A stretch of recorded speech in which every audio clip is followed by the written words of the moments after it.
47 থেকে শুরু করে 2025 সালে জামাত ইসলামীর দ্বারা কেউ যদি কোনো কষ্ট পান, কারো যদি কোনো ক্ষতি হয়ে থাকে, আমি সব ব্যক্তি এবং সংগঠনের পক্ষে নিঃশর্তে আমি আপনাদের কাছে ক্ষমা চাই, আপনারা আমাদেরকে ক্ষমা করে দেবেন।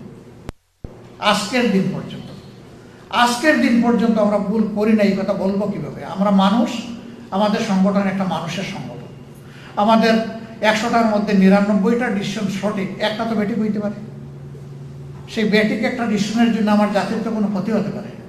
তাহলে সেই ক্ষেত্রে আমার কোনো ডিসিশনে জাতির ক্ষতি হলে আমার মাপ চাইতে অসুবিধা হবে। এখন মাপ চাওয়ার পরে বলে যে এই ল্যাঙ্গুয়েজ চাইলে হবে না, ওই ল্যাঙ্গুয়েজে চাইতে হবে। আরে বাবা, এই আরেকজন লাগবে। বিনা শর্তে মাপ চাইলাম, কোনো শর্তও দিলাম না, তারপর আর বাকি থাকলো কোনটা, এটা তো বুঝি না। আজকে আবার একদম প্রকাশ্যে বলে গেলাম যে 47 থেকে শুরু করে 2025 সালে আজকে কত 22শে অক্টোবর। অক্টোবরে এখন কয়টা?